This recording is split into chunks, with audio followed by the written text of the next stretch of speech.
verdade vai sempre reinar.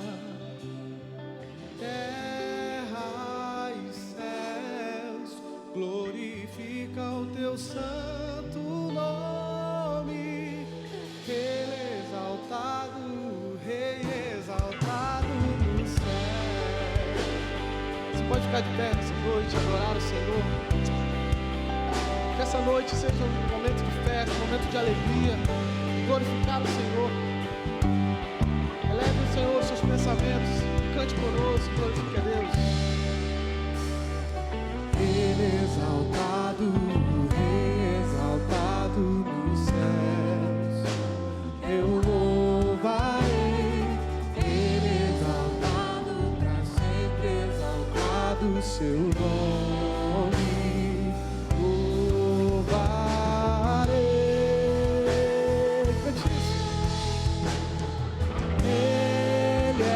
Senhor, tua verdade vai sempre reinar.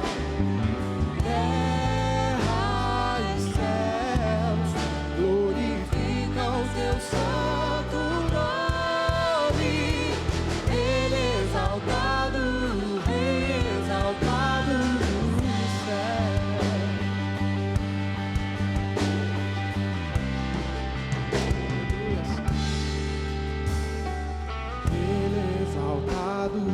Rei exaltado. Você pode cantar isso?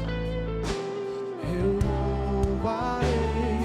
Ele exaltado, pra sempre exaltado o seu nome.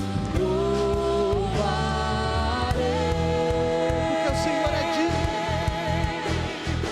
Ele é o Senhor, sua verdade vai sempre reinar. Terra e céus glorificam o seu santo nome. Ele exaltado, Rei exaltado no céu. Declara ele ao Senhor.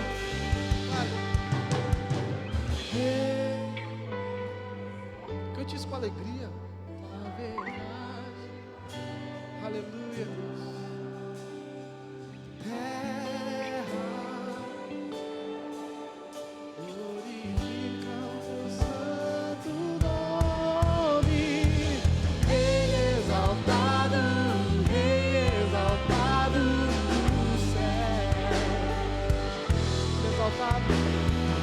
Ele exaltado, Rei exaltado no céu. Ele exaltado, Rei exaltado no céu. Aleluia. A palavra de Deus diz que um dia nós estaremos diante daquele que é o Cordeiro Santo, dizendo santo, santo, santo. A Bíblia fala que os querubins já estão cantando nesse momento, dizendo santo, santo, santo. Eu queria te chamar nessa noite aqui, fazer um treino e declarar: Senhor, Tu és santo mesmo. Tu és o meu Deus. Eu sou falho, Pai, mas o Senhor é santo. O Senhor é maravilhoso. O Senhor é grande, é como nós acabamos de cantar. Ele é o Senhor. E não existe outro Deus maior do que o nosso Deus. Aleluia. Vamos cantar isso com alegria. Amém.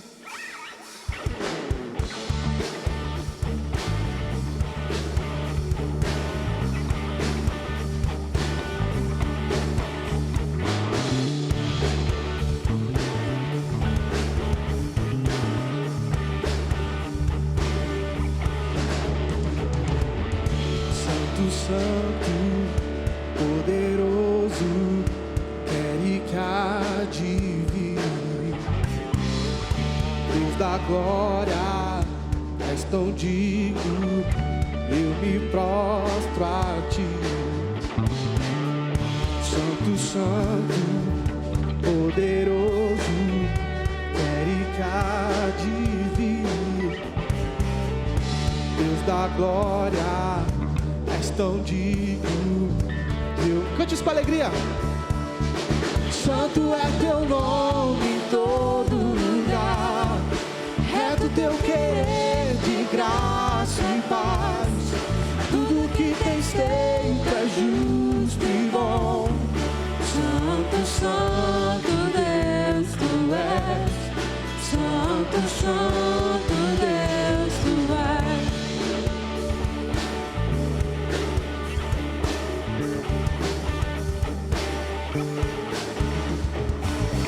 Santo, Santo, poderoso, verei que há de vir.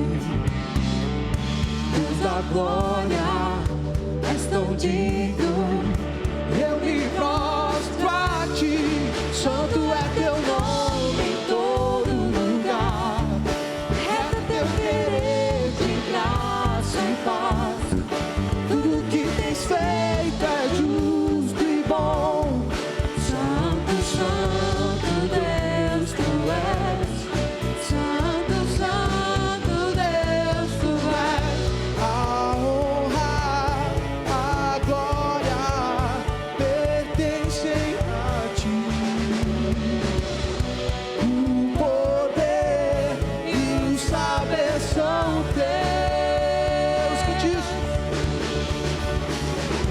A honra, a glória pertencem a Ti. O poder E o saber são Declare isso. Santo é o Teu nome, declare. Santo é Teu nome, nome em todo lugar. reto Teu querer.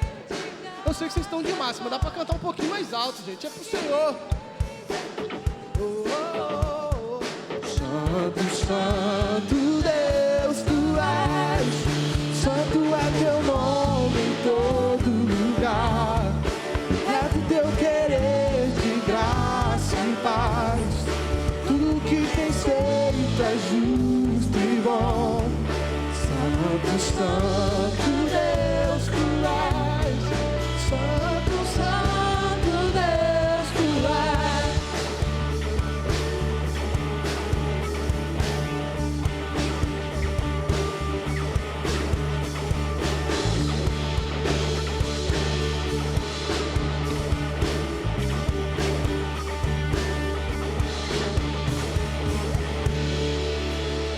Aleluia. Santo, Santo, Santo é o nosso Deus.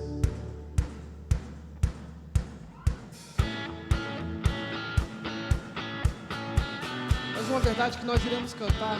Essa verdade inunde o nosso coração nessa noite, nos trazendo paz, alegria, porque essa é a palavra de Deus. Amém?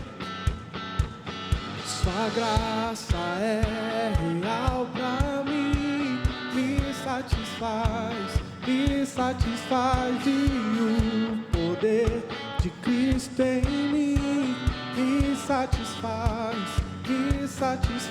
Minha alma e coração cheios hoje estão. Na fraqueza sei que tens planos pra mim. Eu não vou parar de cantar do amor. Eu não vou parar de cantar do amor. Jesus pra sempre será tudo pra mim. Eu não vou parar, eu não vou parar.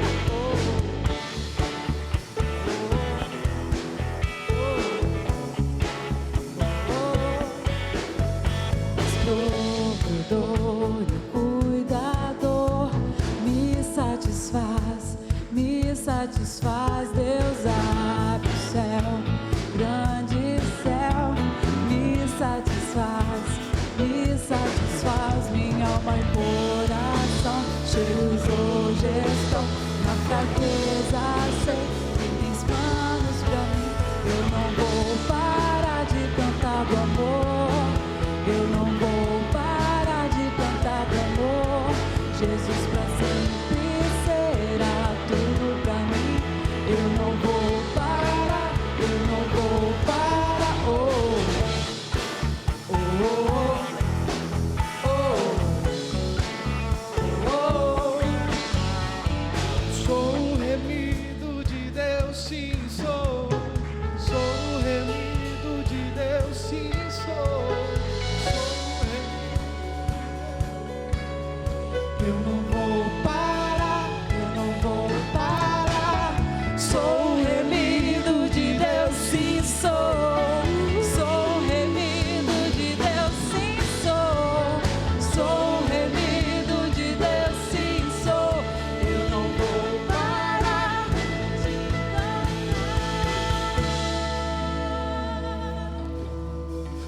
alma e coração cheios hoje estão.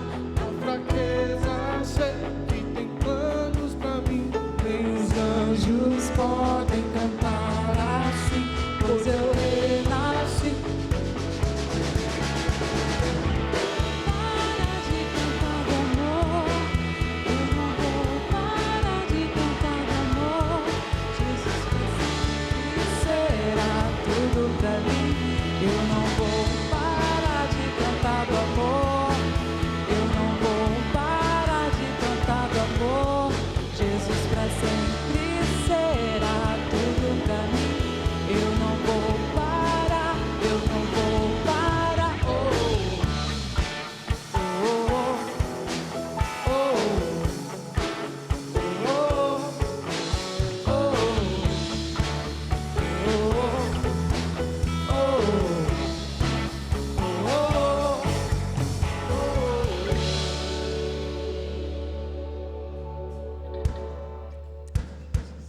Essa música é uma música nova. E eu queria que vocês cantassem pelo menos o refrão com a gente. Desculpa, gente, essa canção que a gente acabou de cantar. A gente sabe que o louvor, aqui tudo é pro Senhor, é para agradecer o Senhor. Mas essa música lembrou uma pessoa que a gente ama muito, é muito difícil cantar ela. Mas a gente vai continuar glorificando a Deus pela vida dele, que foi muito importante para nós. E a gente sabe que Ele está com o Senhor nessa noite, nessa hora. Nós iremos glorificar o Senhor pela vida dele. Amém?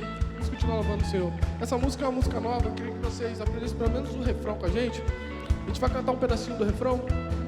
E eu quero que vocês aprendam. Beleza? Vamos lá.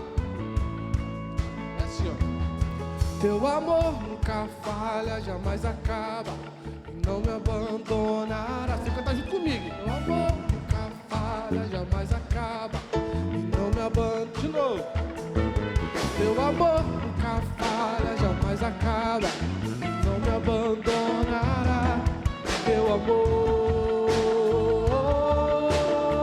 A gente pode cantar mais uma vez? Só mais uma vez. Teu amor nunca falha, jamais acaba. não me abandonará. Nunca falha, jamais acaba. Deu pra aprender? Então vamos lá, valendo agora.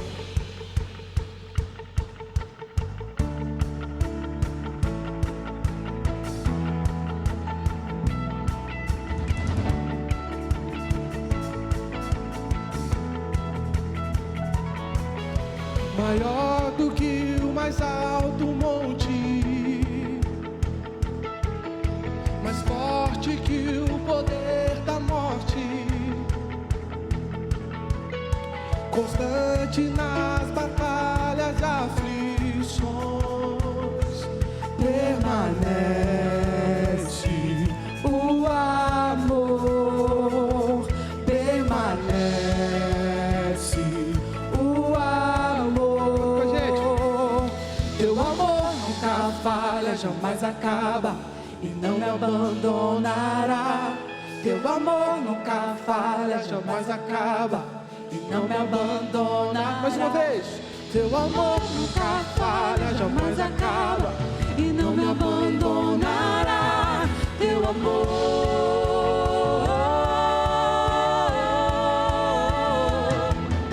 comigo em todo tempo estará, traz conforto e esperança à alma. Não estou sozinho, nele confiarei. Permanece o amor, permanece o amor. Cante. Teu amor nunca falha, jamais acaba e não me abandonará. Teu amor nunca falha, jamais acaba e não me abandonará. Teu amor Nunca falha, jamais acaba e não me abandonará. Teu amor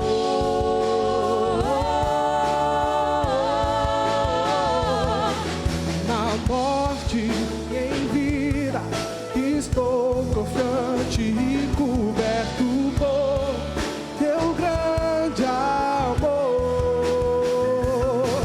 Minha dívida pagou e nada poderá nos separar do teu amor. Teu amor não me abandonará. Teu amor nunca falha, jamais acaba e não me abandonará. Teu amor nunca falha, jamais acaba e não me abandonará. Teu amor,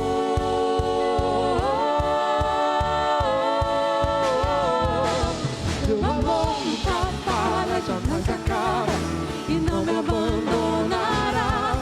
Teu amor nunca falha, jamais acaba e não me abandonará. Teu amor nunca falha, jamais acaba e não me abandonará. Teu amor,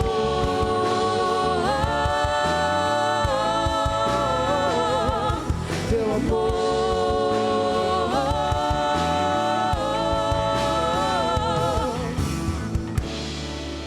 Aleluia. Amém. Nós iremos cantar mais uma canção, mas eu queria te convidar para um momento que é muito propício da igreja. Você que está nos visitando nessa noite, fique muito bem à vontade. Como eu já disse, é um momento da igreja. Mas se você se sentir à vontade, sentir no seu coração, para podermos manter essa obra aqui, nesse lugar, nesse reino do Senhor, nós como igreja, nós entendemos que nós contribuímos para que a palavra de Deus seja levada a mais pessoas, para que nós glorificamos o nome de Deus também com as nossas finanças. Eu queria te convidar nessa noite, aqui está o Lucas Flacos, fique muito à vontade, como eu já disse, é um momento propício da igreja. Amém?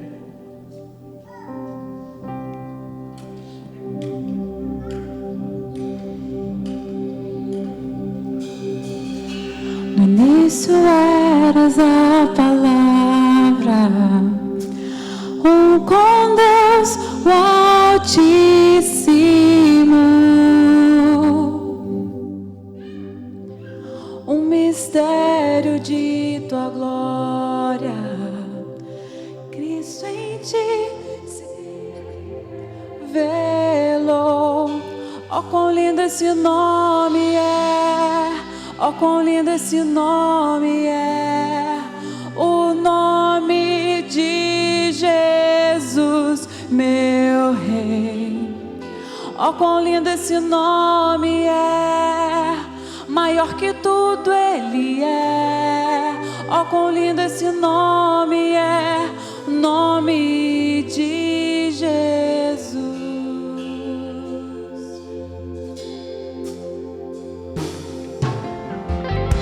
Deixou o céu para buscar-nos, veio para nos resgatar. Amor maior que meu pecado, nada vai nos separar. Oh, quão maravilhoso é! Oh, quão maravilhoso é o nome de Jesus, meu Rei. Oh, quão maravilhoso é, maior que tudo Ele é. Oh, quão maravilhoso é nome de Jesus. Oh, quão maravilhoso é o nome de Jesus.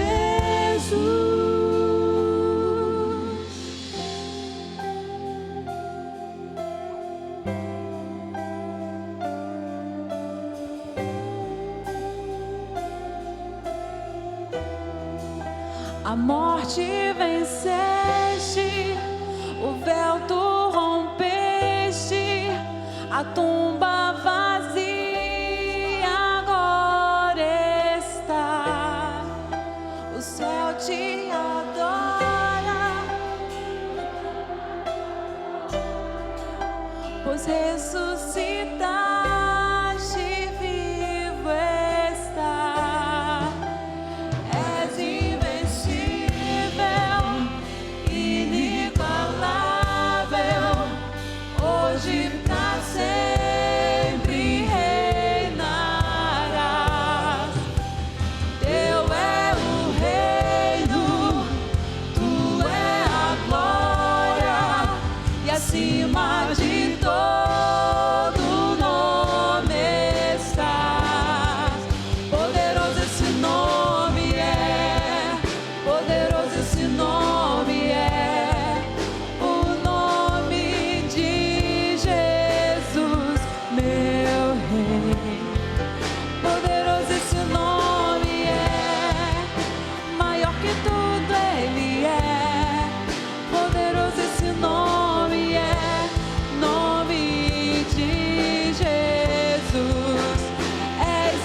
forte que tudo é.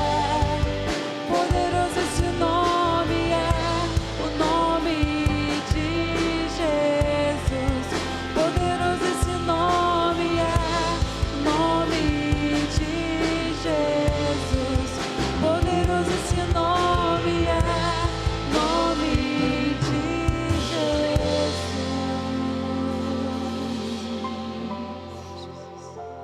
Aleluia. Poder sentar. Teu nome, por esse nome poderoso, bendito, nome que nos alcança. Nós te damos graças porque o Senhor está aqui no nosso meio. Nós te damos graças porque o Senhor nos recebe apesar de nós. Muito, muito obrigado pelo teu nome, nome que nos abençoa. Muito obrigado pelo teu nome que nos consola, que nos conforta. Muito obrigado pelo teu nome que nos enche de esperança. Que nessa noite o teu nome nos guie para a tua glória, para a tua honra, para o teu louvor, mas também para a edificação de todos nós aqui. É o que te pedimos e agradecemos em nome de Jesus. Amém. Amém. Amém. Boa noite, queridos. Na semana passada nós começamos essa série de mensagens chamada Fundamental. Nossa intenção é falar sobre a importância da igreja. Por que a igreja é importante? Por que a igreja é fundamental? Então nós temos aí nessa arte, como eu disse na semana passada, nós temos um farol. Farol é sinônimo de segurança, é sinônimo de visibilidade, é sinônimo de direção. Um farol aponta para tudo isso, e a gente vê aí um pedacinho do mar, simplesmente para chamar nossa atenção para a realidade de que a igreja está em uma cidade. A igreja está na cidade de Macaé, assim é a rede. Nesse mês de outubro, semana que vem, no próximo domingo, dia 17, nós vamos completar 6 anos, e a nossa grande alegria é entender de que 6 anos, por 6 anos o Senhor tem nos sustentado, o Senhor tem cuidado de nós. Nós queremos viver pelo menos mais uns 600 pela frente, então Ele é a direção, é para Ele que nós estamos olhando, nós sonhamos e conversamos com Ele, mas em tudo isso nós queremos que a palavra de Deus seja ensinada, seja exposta na igreja, seja ensinada em todos os nossos ambientes.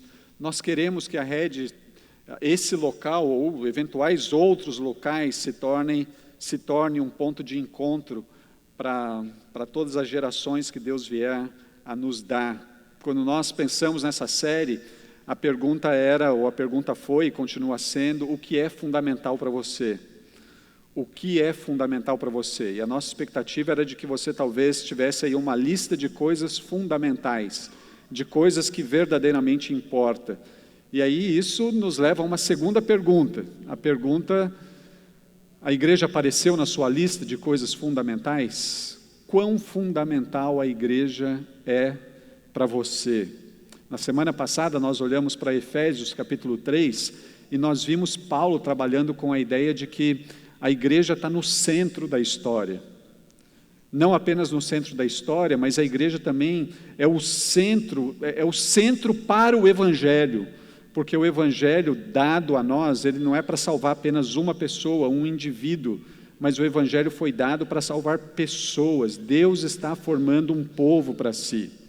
E nós vimos em Efésios 3 que a igreja também é central para a vida cristã. Hoje a gente vai olhar um pouco mais para isso, mas antes de ler o texto que eu quero dividir com vocês nessa noite, eu queria começar com uma frase do pastor Bill Hybels. O pastor Bill Hybels, ele é pastor da Willow Creek Church, na cidade de Chicago, e é um homem que, liderando aquela igreja, ele tem abençoado literalmente o mundo. E uma das frases dele que eu mais gosto é a que diz respeito à igreja. Ele diz que a igreja é a esperança do mundo. A igreja é a esperança do mundo. No dia 24, no dia da festa, a gente vai ver um pedacinho dele falando isso para nós, que a igreja é a esperança de todo o mundo, a igreja é a esperança do mundo. Agora, quando eu ouço essa frase, quando eu leio ela, a pergunta é: por que que ela é a esperança do mundo? Por que que a igreja é essa esperança? Eu quero que a gente olhe juntos, agora à noite, para a segunda carta que o apóstolo Paulo escreve para Timóteo, 2 Timóteo. Nós vamos olhar para os 10 primeiros versículos do capítulo 2. 2 Timóteo, capítulo 2. Antes de lermos, eu quero só que você lembre o que está acontecendo aqui na segunda carta que Paulo escreve para Timóteo. Essa é uma carta que ele está escrevendo, obviamente, para o Timóteo. E é óbvio que é a segunda carta que ele está escrevendo. Ele já tinha escrito uma primeira carta para Timóteo.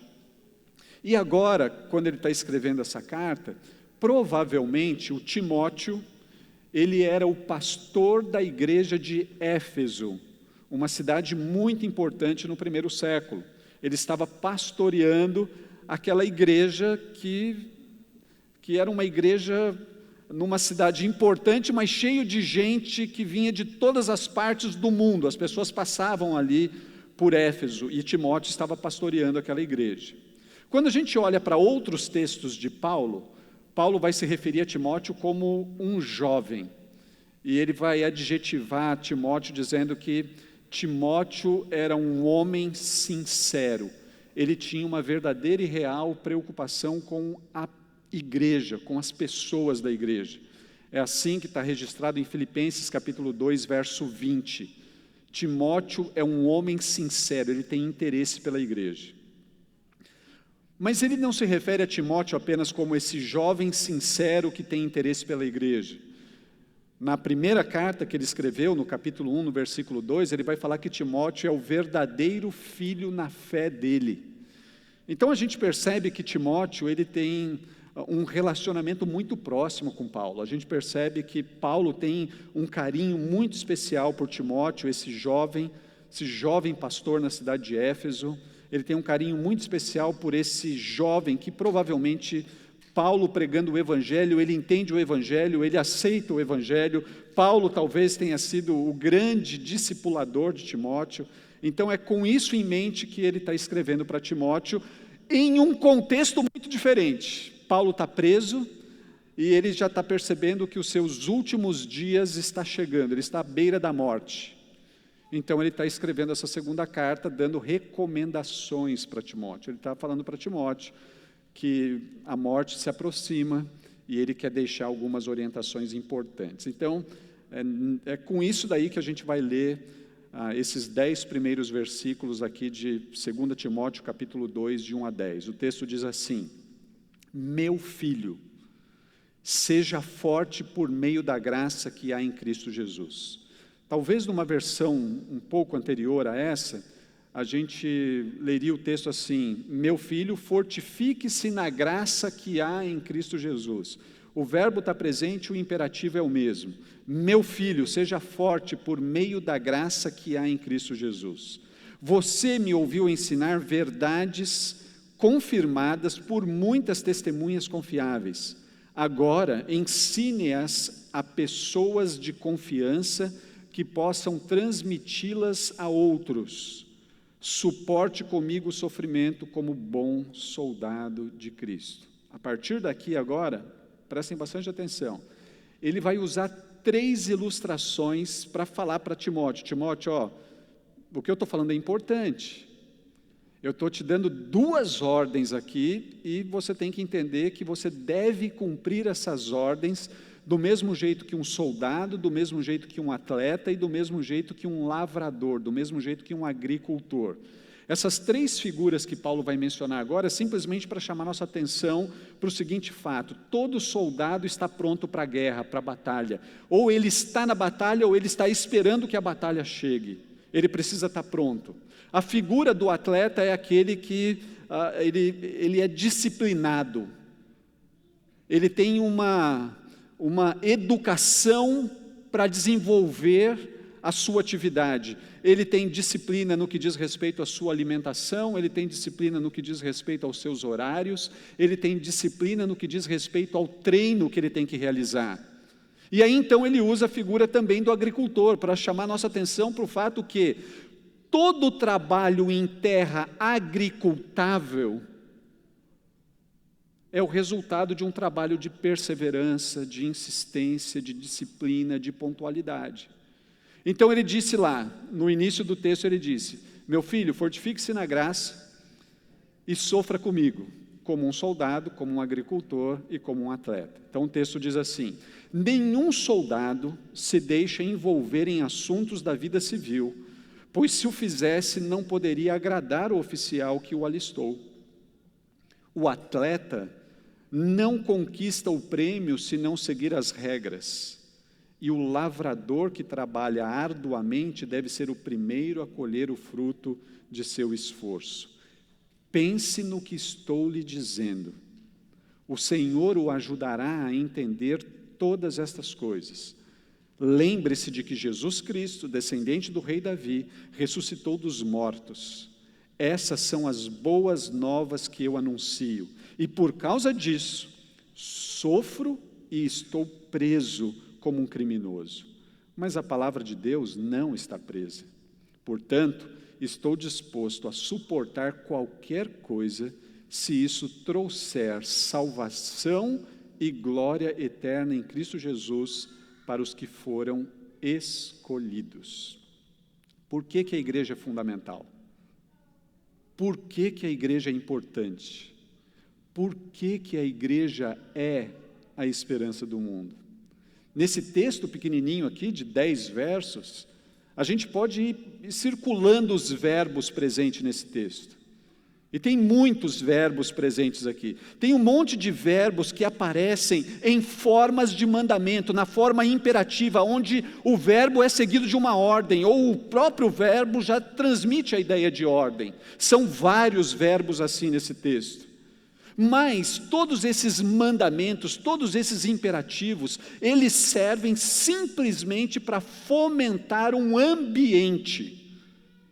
Todos os verbos presentes aqui, em 2 Timóteo capítulo 2, de 1 a 10, estão na forma imperativa, eles dão a ideia de um mandamento com um objetivo muito claro: fomentar um ambiente atraente. É para isso que eles estão aí, é para isso que eles servem.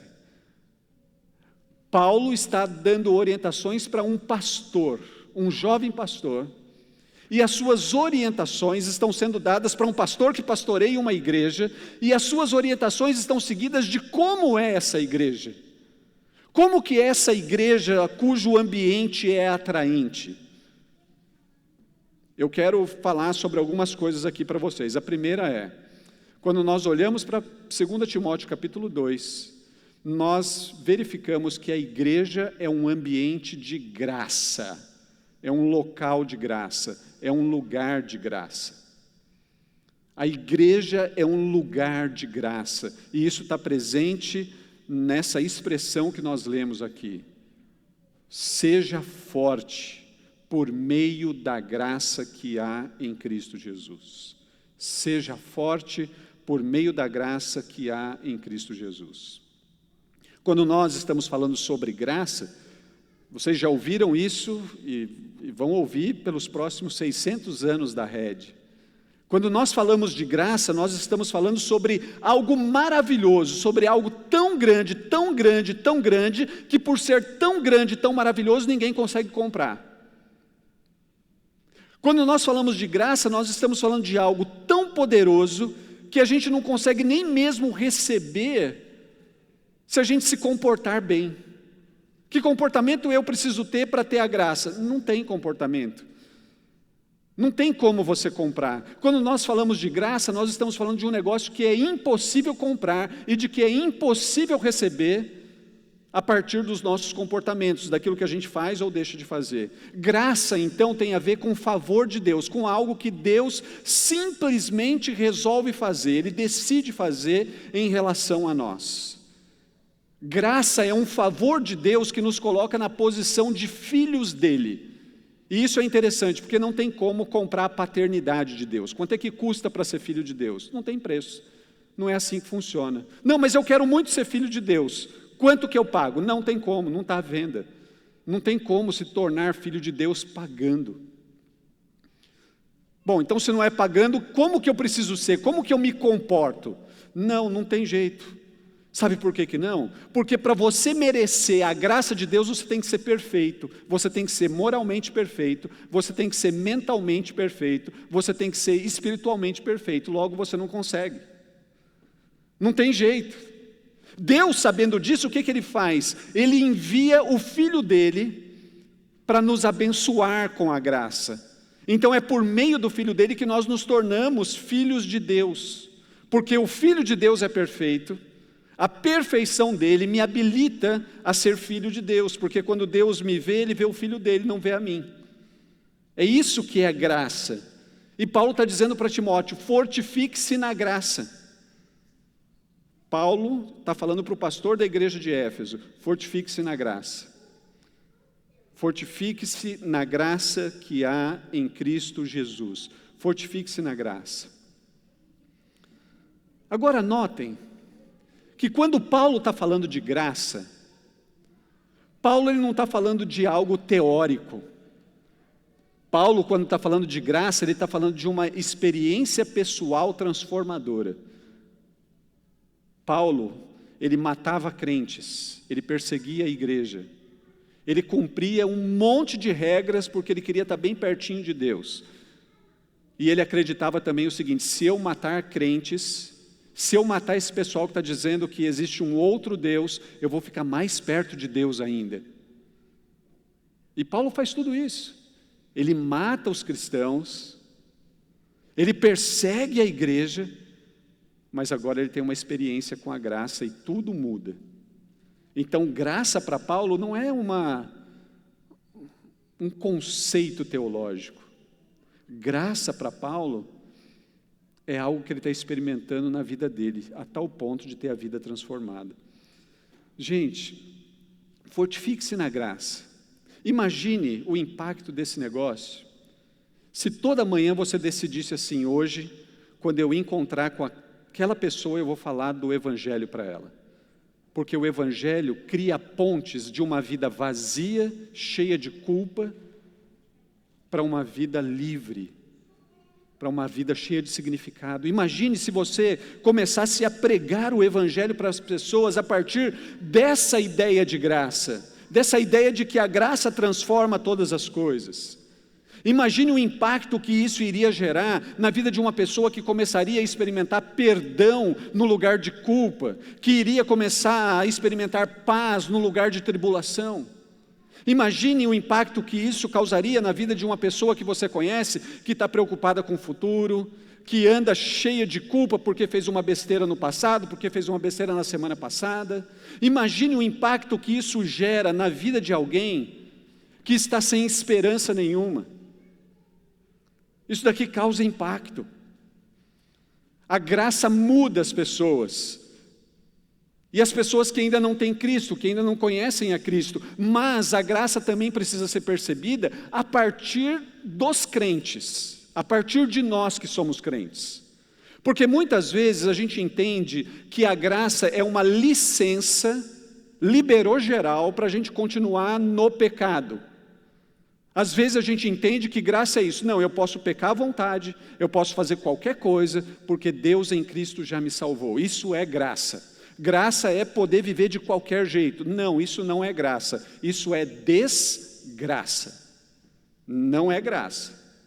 Isso daqui é se a gente pensasse o seguinte, você sabe qual é a diferença entre um veterinário e um taxidermista? Sabem o que é um taxidermista? Não é quem dirige táxi, é quem empalha animais. Vamos imaginar que você tem um cachorrinho lindo e que ele falece. Você leva ele no taxidermista, ele vai empalhar o seu cachorrinho lindo, ele vai devolver o cachorrinho para você, você vai colocar o seu cachorrinho em algum lugar lindo lá na sua casa. Isso não é graça. Tanto o veterinário quanto o taxidermista lidam com o cachorro. Mas o que o taxidermista faz não tem a ver com graça, tem a ver com morte. Graça não é licença para a gente continuar numa vida de pecado. Graça não é autorização para que a gente faça o que quiser e viva do jeito que a gente quiser. A graça precisa ser melhor compreendida por nós, crentes, discípulos de Jesus. A igreja, quando é orientada pela graça, ela é viva. A igreja, quando é orientada pela graça, ela é livre de julgamentos. A igreja orientada pela graça é cheia de esperança para cumprir a obra de Deus. E é disso que Paulo está falando para Timóteo: fortifique-se na graça. E como é que a gente vai se fortificar na graça? Se fortificar na graça está diretamente relacionado com viver a partir da verdade revelada nas Escrituras, da verdade revelada no Evangelho.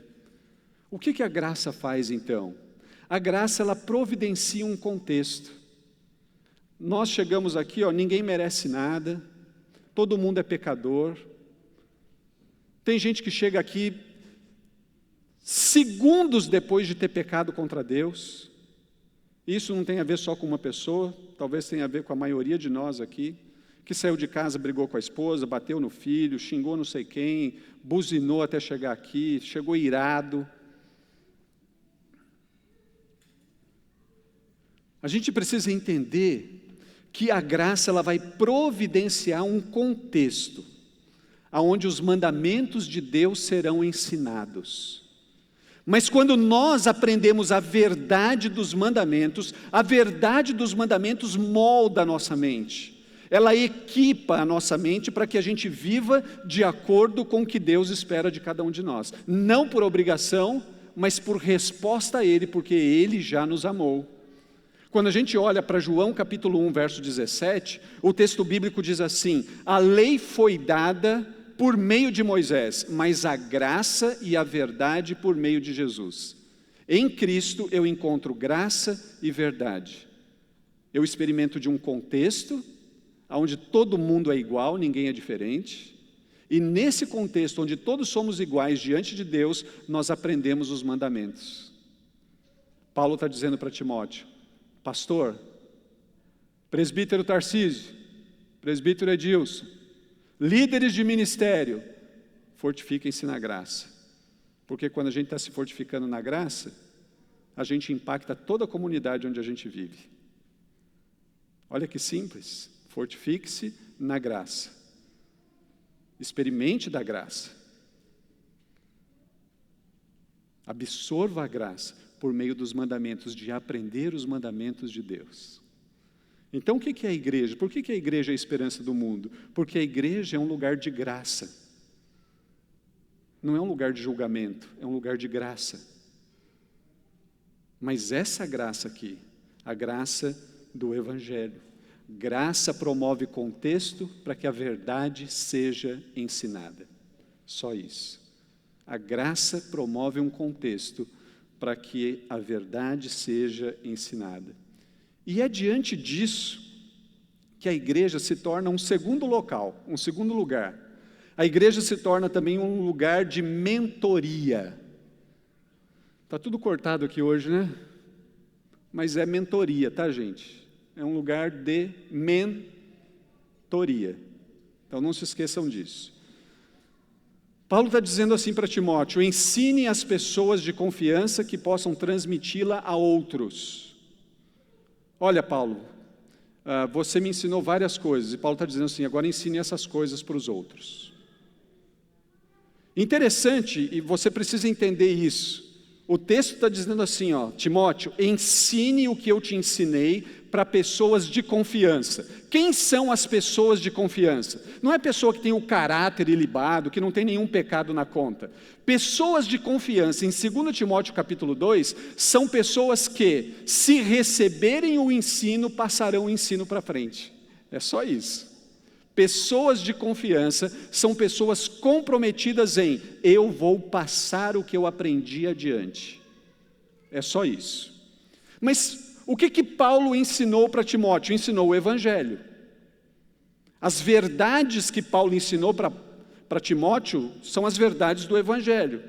Essas verdades a gente consegue sintetizar em 10 frases. Frase 1, Deus criou todas as coisas. Frase 2, por causa da desobediência de Adão e Eva, o pecado entrou no mundo. Frase 3, Deus ativamente e sacrificialmente veio para consertar as coisas no mundo e no homem.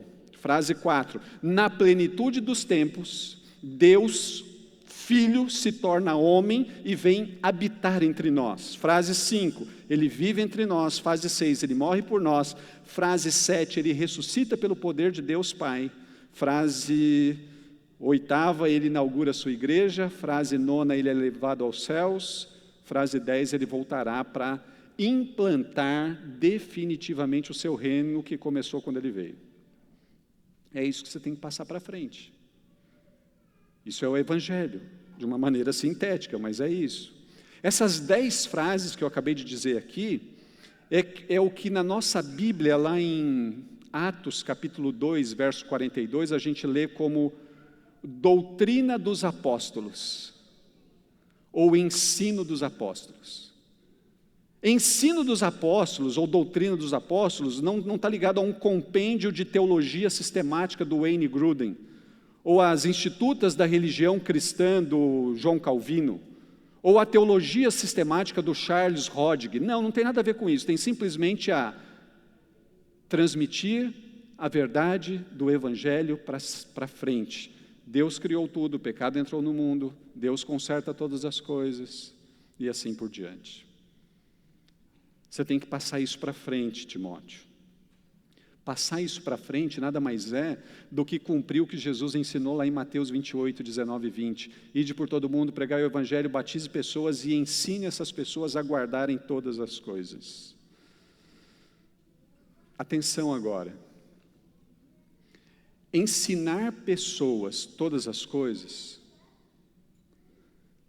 é simplesmente ajudar pessoas a colocar em prática o Evangelho no dia a dia. É só isso que é ensinar pessoas. Como é que eu aplico o Evangelho segunda-feira de manhã, quando eu tenho que levantar e não quero levantar? Como é que eu aplico o Evangelho quando eu estou em um trabalho cujo chefe é um opressor desgraçado e que me deixa irado? Como é que eu aplico o Evangelho a essa situação? Como é que eu aplico o Evangelho no relacionamento de amor, em relação ao casal? Como é que eu amo mais o cônjuge? Aplicar o Evangelho diariamente tem a ver com criar filhos. Aplicar o Evangelho diariamente tem a ver com pagar contas. Aplicar o Evangelho diariamente tem a ver com fazer escolhas e tomar decisões. Ensinar todas as coisas é ensinar pessoas a viverem a partir da ótica do Evangelho. Só isso. O Evangelho faz diferença total na nossa vida, e é isso que nós temos que fazer. O Evangelho afeta diretamente a nossa existência toda. Só que nem sempre nós estamos prontos e preparados para entender tudo isso. O que Paulo está dizendo para Timóteo é, vai ensinando isso, mas ensine para pessoas que estão altamente comprometidas em ensinar isso para os outros. Só isso você tem que fazer. Nada mais do que isso. É apenas isso.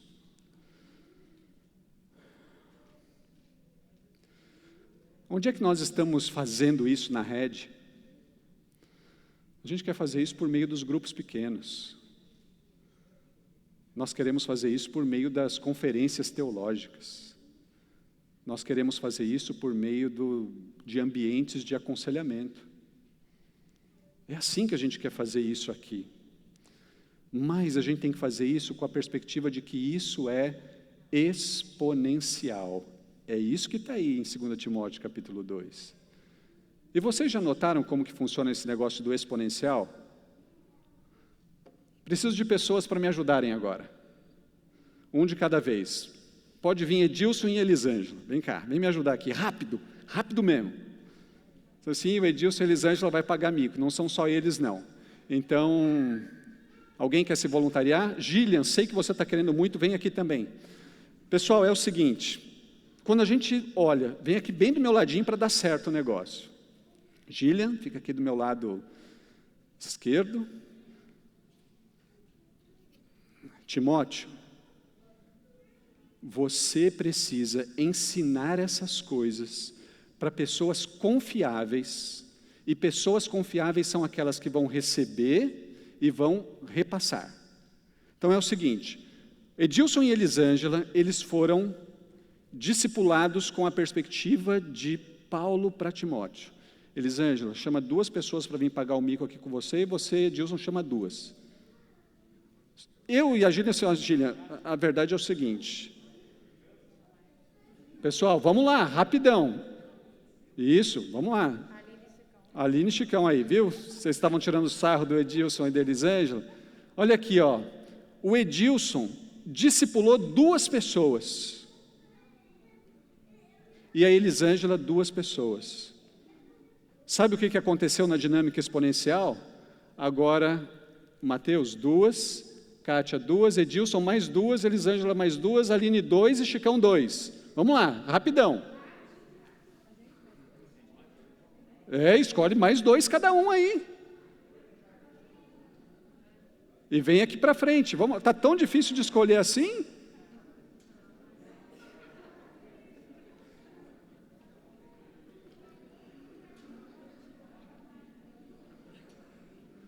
Vai indo, Gília, vai indo que ó. Pessoal, atenção, hein? Olha como que funciona movimento exponencial a partir da ordem de 2 Timóteo. Só que eu aqui com a Gília, eu estou falando assim, Gília, tem que fazer discípulo, mas você tem que ser igual a mim. Então, você tem que ler um monte de livro, você tem um monte de tarefa para realizar, essa é a dinâmica do discipulado. Agora, cada um de vocês chamam mais 2. Rápido, gente, tem um monte de gente aí para se chamar. Vamos? Enquanto isso, eu estou discipulando a Gillian aqui. Vamos lá, gente, rápido. Jogo rápido, pessoal. Vamos lá, gente. Vamos lá. Eu quero saber o seguinte, já deu para entender a dinâmica exponencial que Paulo está falando para Timóteo? Deu para entender vocês? Porque vocês foram pessoas que foram alcançadas. Enquanto está tendo movimento exponencial, eu estou aqui discipulando a Gília. Tem que ler mais um livro, tem que fazer mais uma tarefa, você tem que ser igual a mim. Agora, imagina a confusão. Já conseguiram imaginar a confusão agora? Pessoal, isso daqui é movimento exponencial. Fazer isso daqui é ordem das Escrituras Sagradas. Nós não somos chamados para assistir mensagens. Nós não somos chamados para assistir mensagens. No 1º século, o grupo começou com 12 pessoas. Final do 1º século, 500 mil de pessoas. Final do 2º século, 2 milhões de pessoas. Final do 3º século, 5 milhões de pessoas. Final do 4º século, 10 milhões de pessoas. Movimento exponencial. A partir de ordem. Você não fica com o evangelho para você. Quando você fica com o evangelho só para você, você fica ensinando as pessoas a lerem livros. A ser igual você. Quando você prega o evangelho de Jesus Cristo, que é fundamentado na graça, o movimento se torna tudo isso daqui. Agora vai, cada um de vocês mais 2. Estou brincando, gente. Uma salva de palmas aqui para o nosso pessoal. Obrigado, gente. Me ajudaram a ilustrar nessa noite, Gillian. Movimento exponencial, tá bom? Pessoal, é assim que funciona. É essa dinâmica que está presente quando nós dizemos que igreja é um lugar de mentoria. Igreja é um lugar de mentoria. E isso daqui é dinâmico, isso é exponencial. O que nós precisamos entender juntos é que nós não fomos chamados para ouvir mensagens. A mensagem tem o seu lugar, a mensagem é importante, a mensagem é central, mas ouvir mensagens faz parte do processo. Não é o todo. O que nós precisamos é pregar o Evangelho, amanhã, terça, quarta, quinta, sexta, pregar o Evangelho da graça que tira pessoas do vazio, da culpa e passam pela ponte para experimentar a vida absoluta em Jesus Cristo. É isso que está presente aí. Igreja é um lugar de mentoria, por isso ela é fundamental, por isso ela é importante. O professor Howard Hendricks, ele foi alguém que fez muita diferença na minha formação. Ele dizia assim: toda pessoa, atenção, isso daqui mudou a minha perspectiva de discipulado. Toda pessoa precisa ter pelo menos 3 pessoas. Atenção, toda pessoa precisa ter pelo menos 3 pessoas. Uma pessoa que vai mentoreá-la, que vai discipulá-la.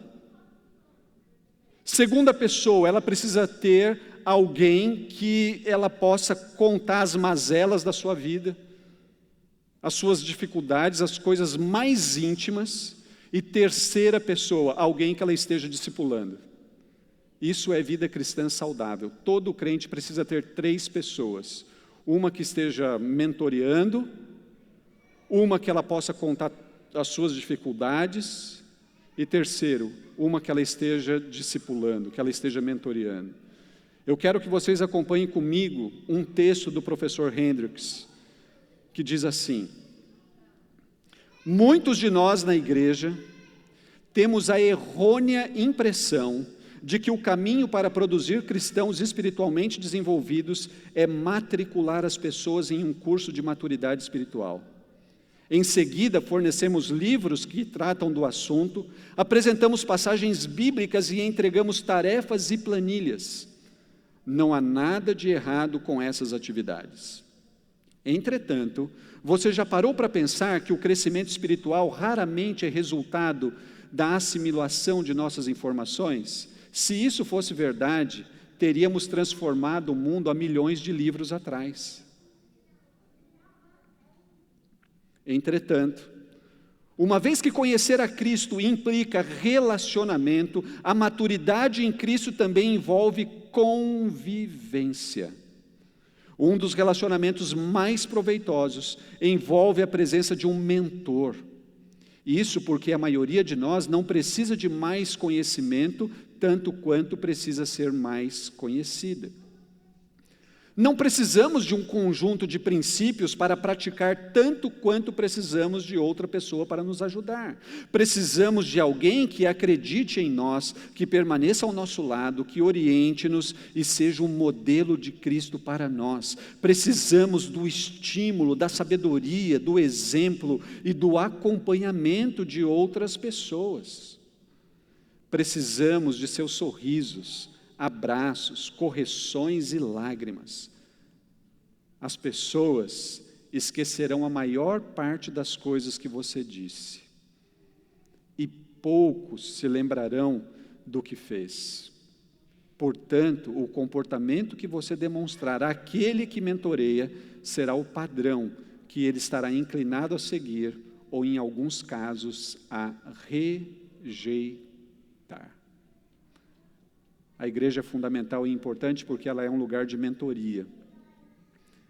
Esse lugar de mentoria é formado por homens e mulheres que se importam com o outro, que reconhecem o valor do outro e que se lançam para cultivar relacionamentos.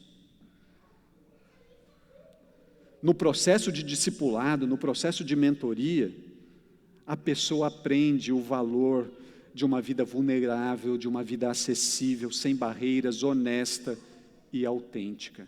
É no processo de discipulado que essas coisas são aprendidas.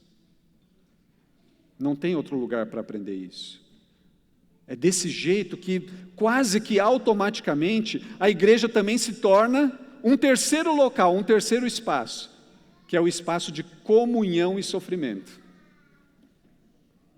Lugar de comunhão e sofrimento. A igreja deveria ser esse lugar de comunhão e sofrimento. A igreja deveria ser esse lugar. Amigos, você que está aqui, você que está em casa,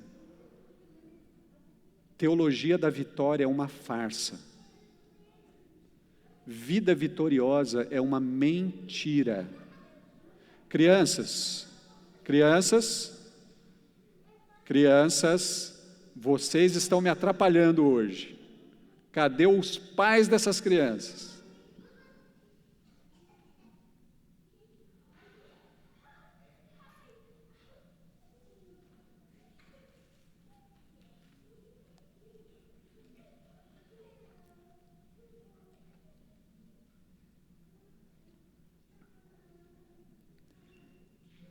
Amigos, a vida vitoriosa é uma farsa. É uma farsa. Insta, Face, TikTok, Snapchat é palco. Palco de uma vida que, na maioria das vezes, é frustrada nos bastidores.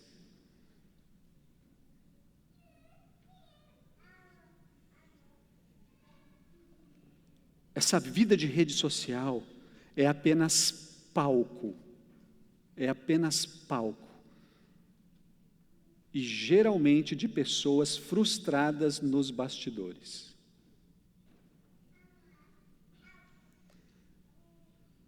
Essa vida de palco tem a ver com pessoas que se tornaram viciadas em receber likes.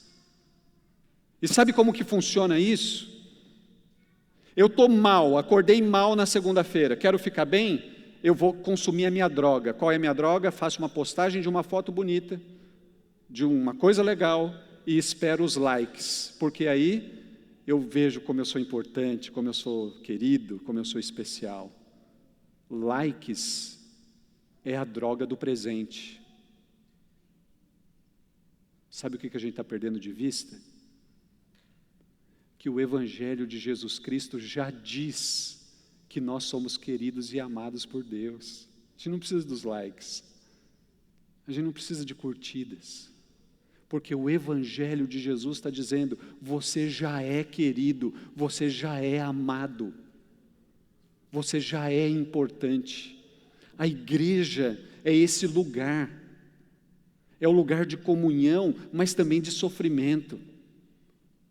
A gente não pode se deter às redes sociais para tentar encontrar esse lugar de comunhão e de sofrimento, porque lá a gente não acha isso. O Evangelho já está anunciando para mim e para você, nós somos queridos, nós somos amados. Infelizmente, uma grande maioria de nós preferimos viver com a máscara do orgulho e da hipocrisia, onde a gente diz que está tudo bem, e a gente ainda faz questão de mostrar que está tudo bem nas redes sociais, quando não está tudo bem. A igreja é um lugar de pessoas que estão sofrendo. A igreja, na nossa igreja aqui, tem pessoas machucadas, tem pessoas feridas. Tem pessoas que receberam tiros durante um ano inteiro. A igreja precisa ser esse lugar de comunhão e de sofrimento. Muitos de nós estamos machucados, mas nem todos estamos dispostos a ser honestos e humildes suficientemente. O resultado disso, a gente fica mais machucado ainda. A gente pergunta, mas por que a igreja não é esse lugar? Aí vem a parte triste, porque nem sempre a igreja se apresenta como um lugar seguro. Nem sempre a igreja se apresenta como um lugar seguro. Vocês sabem que tem muita pesquisa rodando no mundo. E uma das que eu achei interessante essa semana foi quais são os 3 principais lugares onde as pessoas mais se comportam hipocritamente. Olha que pesquisa legal. Quais são os 3 principais lugares onde as pessoas mais se comportam com hipocrisia? Vamos ver se vocês acertam. A igreja. A igreja aparece em terceiro lugar. Agora, sabe o que aparece no primeiro? Cômico para nós. No saguão de um hotel de luxo. É o primeiro lugar onde as pessoas se comportam com hipocrisia, no saguão de um hotel de luxo. Em segundo lugar, onde as pessoas se comportam com mais hipocrisia? no salão do automóvel do lado de um vendedor de carros. Que ele se dá lá, eu quero comprar esse carro, tá? Não pode nem estar no salão do automóvel, mas está fazendo o tipo de que quer comprar o carro. E em terceiro lugar, a igreja. Isso é triste. Isso é triste, porque a igreja deveria ser esse lugar aonde a gente experimenta de comunhão e partilha o sofrimento. Pessoal, vocês não têm ideia do quanto eu sofro.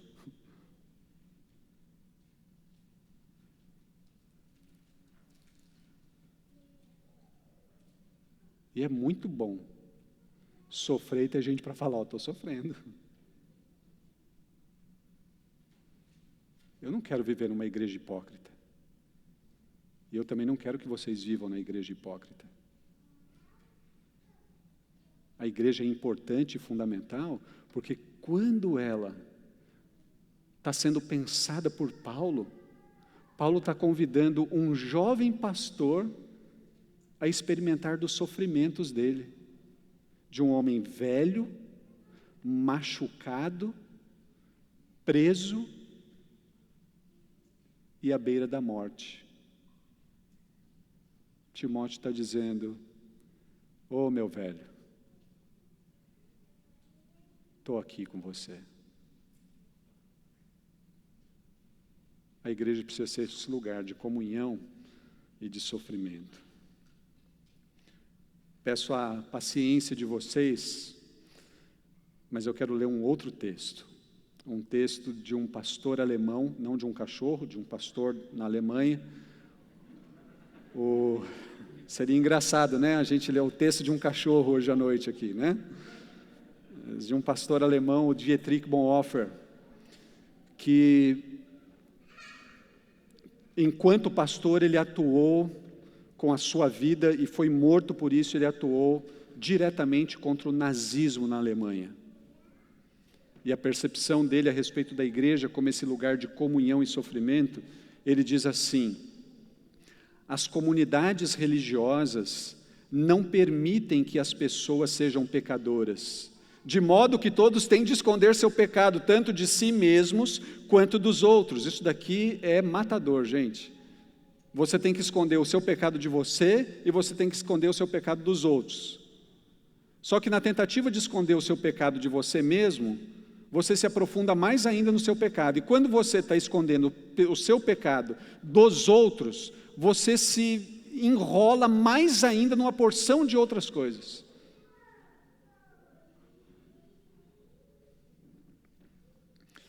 Não nos atrevemos a ser pecadores. Muitos cristãos se horrorizam ao extremo quando um pecador é repentinamente descoberto em meio aos justos. Por essa razão, permanecemos sozinhos com nossos pecados, vivendo na mentira e na hipocrisia. Olha que duro o Dietrich Bonhoeffer. Ele prossegue e diz assim: o fato é que somos pecadores. Entretanto, é a graça do Evangelho tão difícil para os religiosos entenderem, que nos conforta com a verdade e diz: você é um pecador, um grande desesperado pecador. Apesar disso, venha pecador como está, para o Deus que ama você. Deus quer você da forma como você é. Deus não quer nada de você, nem sacrifícios, nem obras. Ele quer apenas você. Deus veio para salvar o pecador. Alegre-se. É a mensagem da libertação por meio da verdade. Não pode esconder nada de Deus. A máscara que usa diante dos outros não serve para nada diante de Deus. Ele quer você como está. Ele quer ser gracioso com você. Não é necessário continuar mentindo para si mesmo e para seus irmãos, vivendo como se não tivesse nenhum pecado. Pode ousar ser um pecador. Agradeça a Deus por isso. Deus ama o pecador, mas odeia o pecado. O Max Lucado, que a gente conhece muito mais do que o Dietrich Bonhoeffer, pegou esse texto aqui do Dietrich e ele disse o seguinte: Deus o ama como você é, mas Ele se recusa a deixar você do jeito que você está. Ele quer que você seja simplesmente como Jesus. É essa a ideia. E é isso que acontece em um lugar de comunhão e sofrimento. Não é curioso Paulo compartilhando toda a sua dor com um jovem? O que torna a igreja esse lugar de comunhão e de sofrimento é o fato dos cristãos não terem medo de viver de modo transparente uns com os outros. Dói? Dói. Então fala que dói. Não finge que não dói. Deus não ama a pessoa que você finge ser. Ele ama você. Obviamente, nessa dinâmica aqui, a gente precisa ter, sim, bom senso, sensibilidade, educação, humildade. A gente precisa ter isso. Mas a gente não pode ter medo de viver uma vida de transparência. A gente não pode ter medo disso. Nós não podemos participar do sofrimento das pessoas à distância.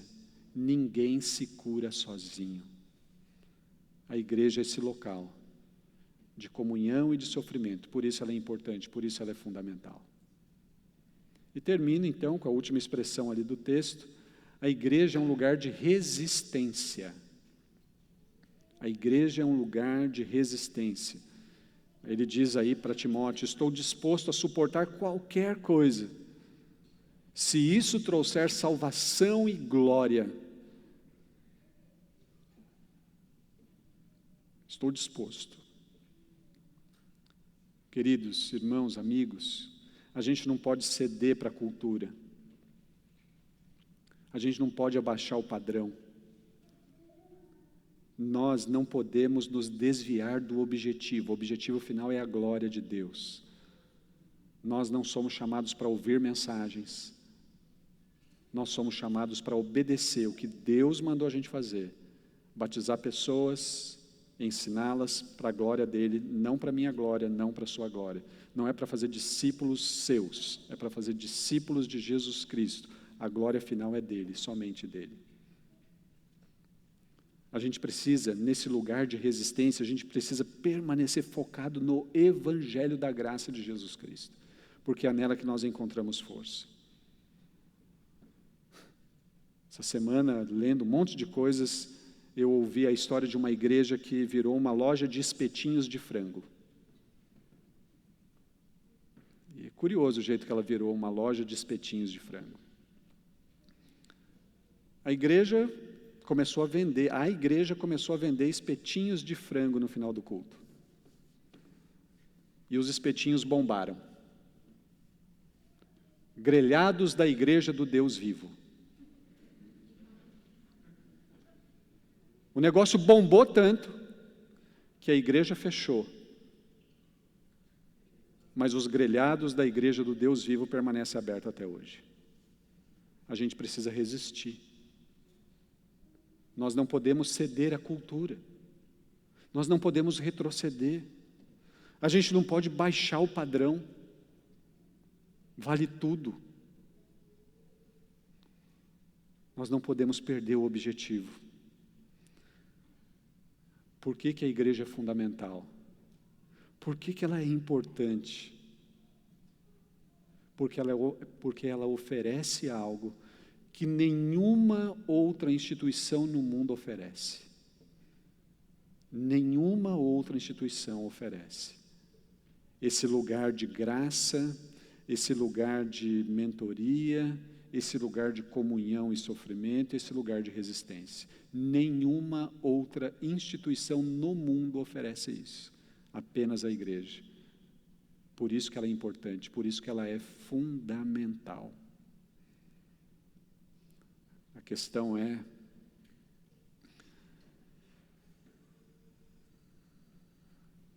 a gente olha para isso daí, todos nós aqui, ficamos diante de pelo menos 2 desafios. O desafio número 1 é, a gente tem que parar de tolerar a igreja e passar a amar a igreja. Esse é o primeiro desafio.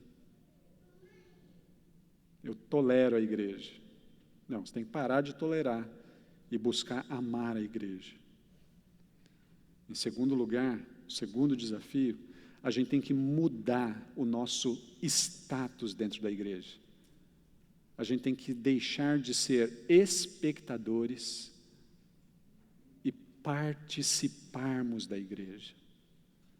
É assim que ela se torna um lugar de graça, um lugar de mentoria, um lugar de comunhão e sofrimento, um lugar de resistência. Mas você tem que parar de tolerar a igreja. Ame a igreja. Você tem que parar de ser espectador. Você tem que servir a igreja. Você tem que participar da igreja. Quando isso acontecer, a gente vai experimentar na rede esse lugar. Obviamente, depois de olhar para Timóteo, a pergunta para mim é: a rede já é assim? Não. Mas a rede quer ser assim, amém? Vou embora da igreja amanhã. A rede não é assim. Mas a rede quer ser assim, amém? Pessoal, o amém tinha que ser tipo Arthur, assim, para me encorajar aqui na frente. Por que que a igreja é fundamental? Porque só ela tem o potencial de ser assim. Só ela tem o potencial para ser assim. Um lugar onde as pessoas se fortalecem na graça. Um lugar onde as pessoas estão sendo mentoreadas, discipuladas, conforme a imagem de Jesus Cristo. Um lugar onde eu não preciso colocar a máscara da hipocrisia. Mas, Denis, se eu tirar a máscara de hipócrita, eu vou ser machucado, será? E se você for? Cristo te cura, Cristo te sara. Só a igreja tem potencial para ser assim. Você quer participar disso? Ou você quer participar de um clube? Essa é a decisão que a gente tem que tomar. Essa é a decisão que a gente tem que tomar. Quero pedir para você orar pela rede aí na sua cadeira. Faz isso. Nós não somos plenamente o lugar de graça. Mas a gente quer ser. Nós não somos plenamente o lugar de mentoria. Está faltando líderes de grupos pequenos.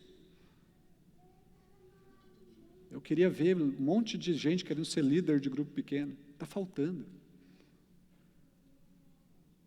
A gente quer ser. Nós não somos plenamente o lugar de comunhão e sofrimento, mas a gente quer ser.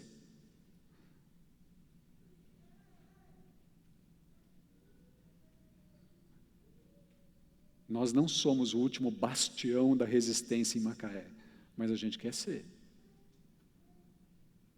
E a gente pode ser, porque a gente tem Jesus. Em Jesus tem graça, em Jesus tem poder, em Jesus tem misericórdia. Ore pela rede. Faz isso agora. Ore pela rede, para que a rede se torne a igreja que Deus deseja. Ore pela rede. Você está em casa? Ora pela rede. Ora por essa igreja que você tem acompanhado. Ore por essa igreja, para que ela seja a igreja que Deus deseja. E não a que eu quero, não a que o presbitério quer, não a que os líderes querem, mas a igreja que Deus deseja. Ore pela rede. Ore pela rede. Ore pela igreja.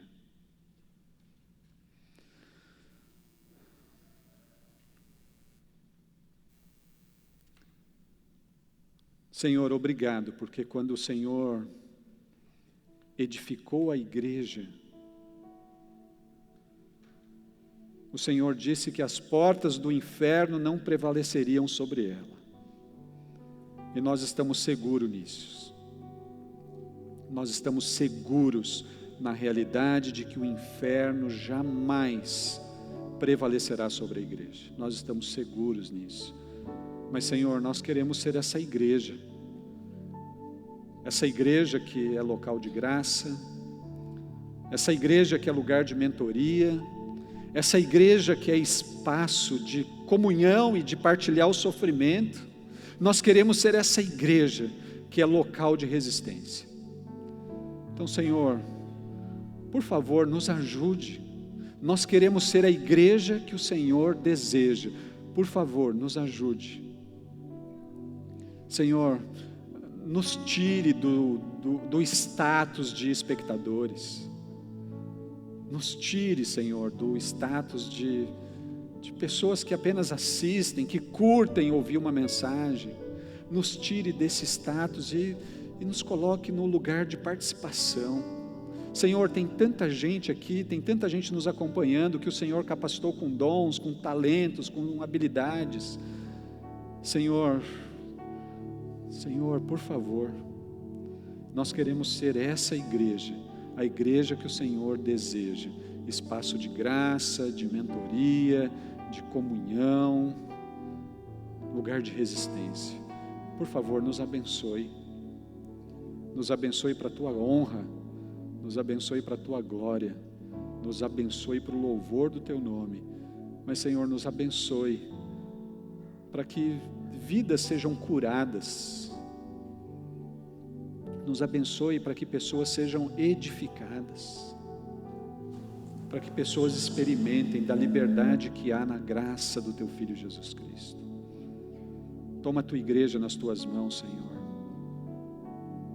Usa-nos para alcançar o homem perdido, a mulher perdida. Usa-nos, Senhor.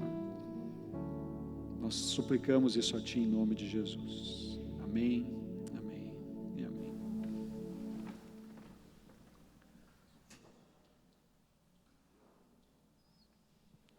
Queria te convidar a ficar de pé mais uma vez, para a gente cantar, louvar ao Senhor, agradecer ao Senhor por tudo que Ele tem nos dado, amém?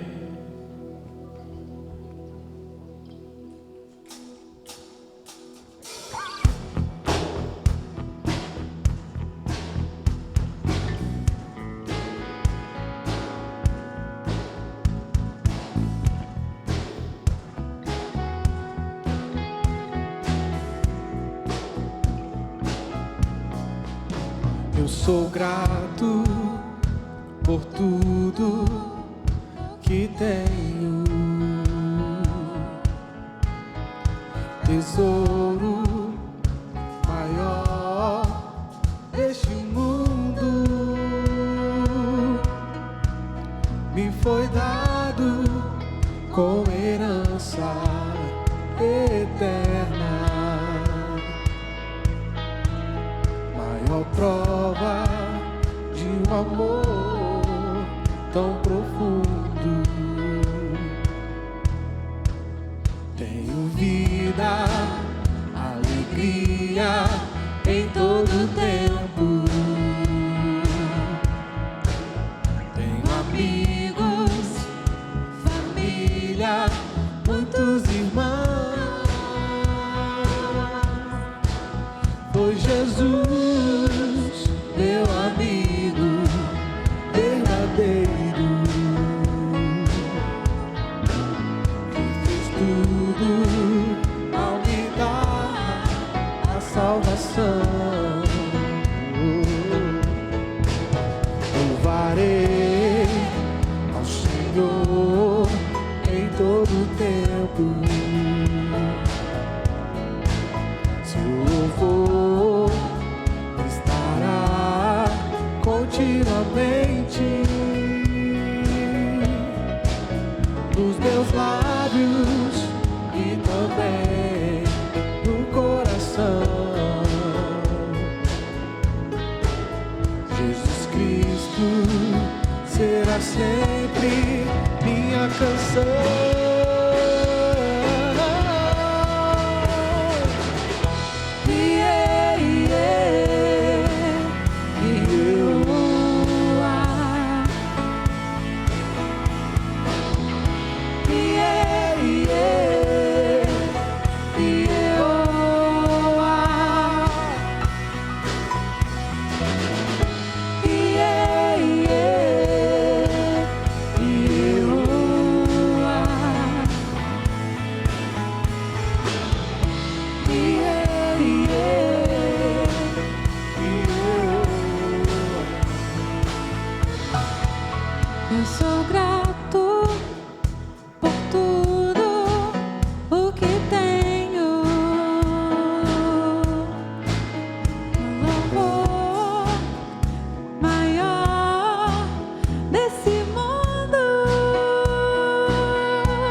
e fez tudo ao me dar a salvação.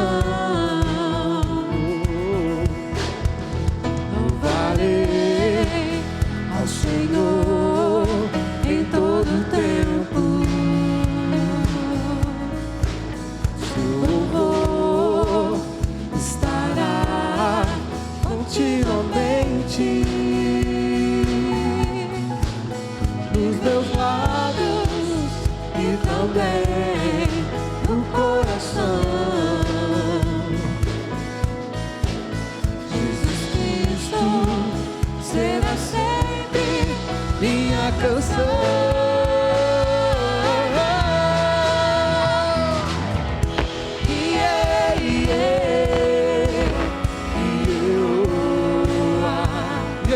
Deus.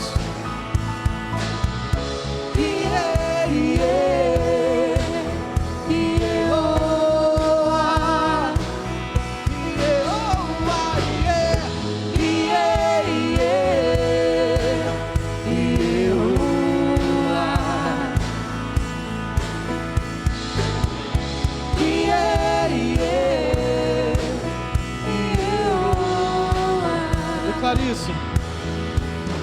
Jesus Cristo será sempre minha canção.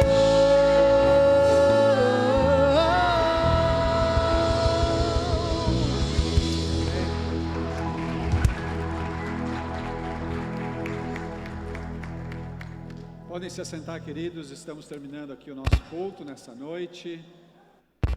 Nós temos, antes do catecismo, a gente tem alguns avisos aqui.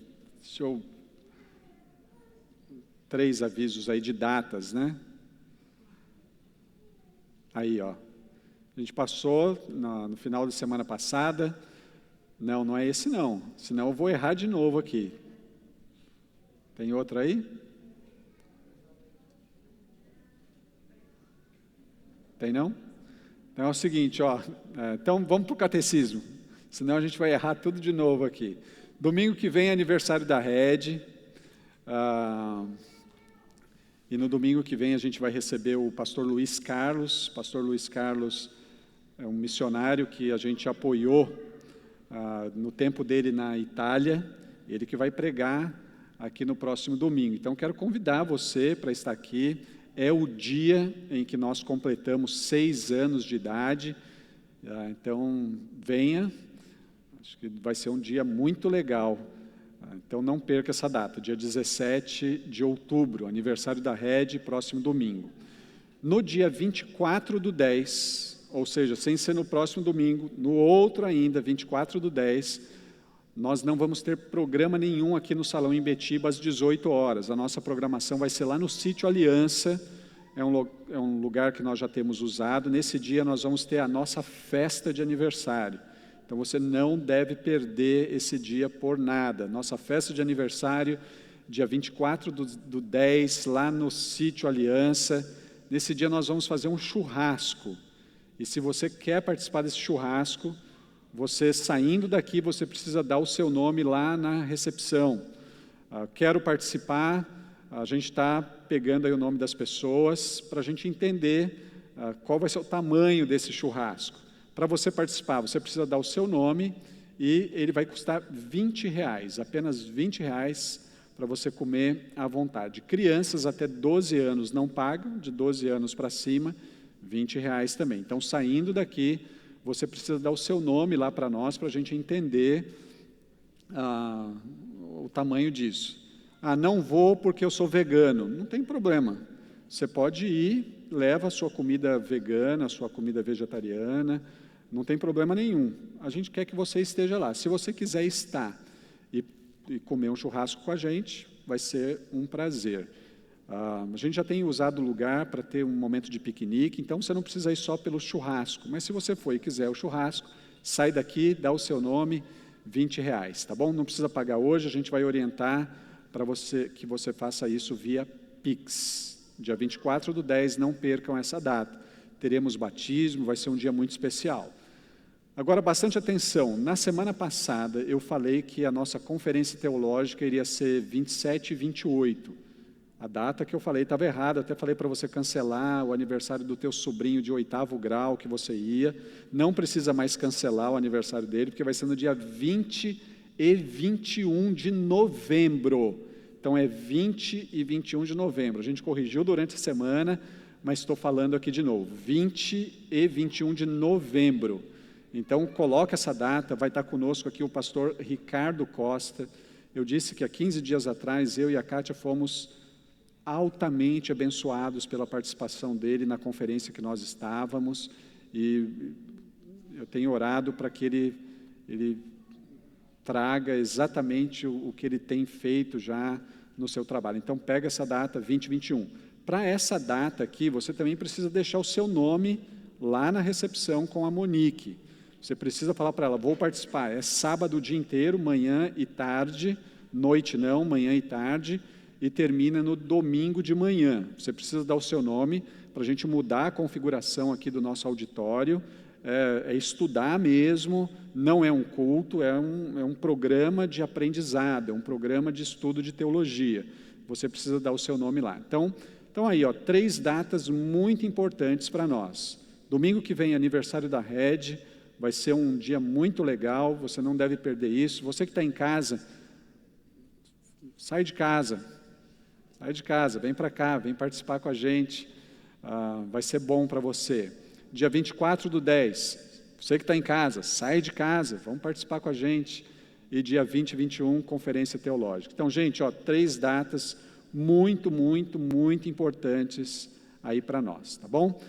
Quem está nos visitando hoje, eu sei que tem algumas pessoas nos visitando, vocês são muito especiais para nós, obrigado pela presença de vocês, que Deus abençoe vocês, voltem outras vezes para participar do culto com a gente.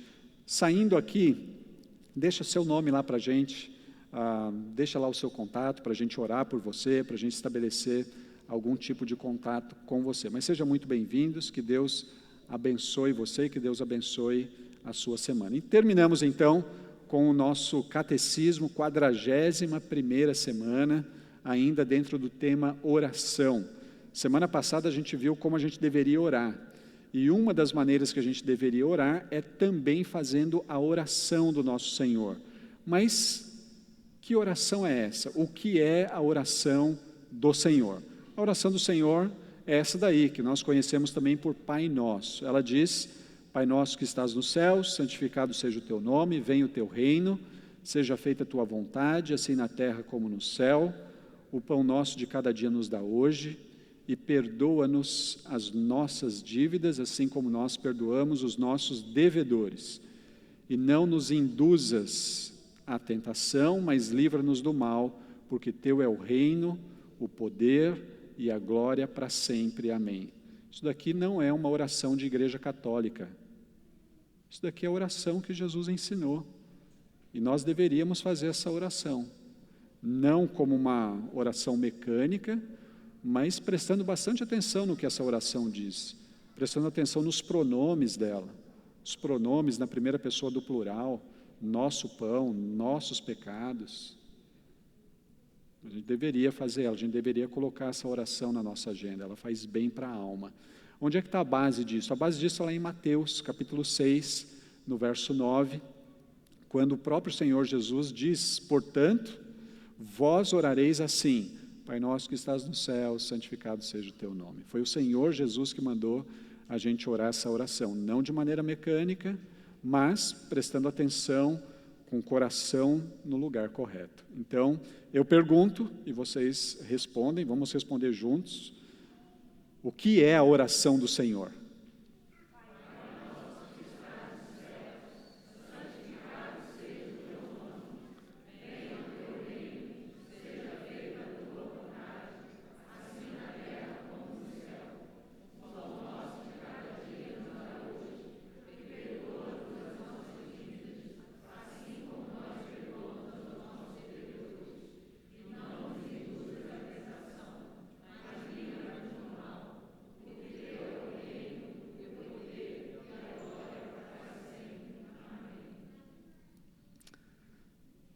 que o teu amor, que a tua graça e que a presença do teu Espírito Santo nos conduza em toda essa semana, para todo sempre, até que o Senhor volte. Nós suplicamos isso, em nome do Pai, do Filho e do Espírito Santo. Amém, amém e amém. Deus abençoe você, uma ótima semana.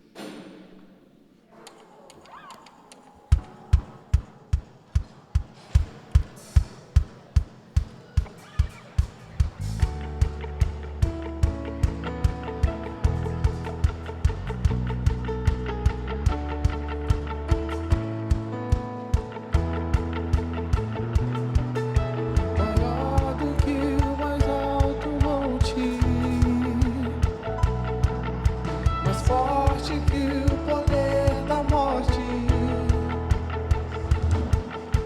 distante nas batalhas e aflições, permanece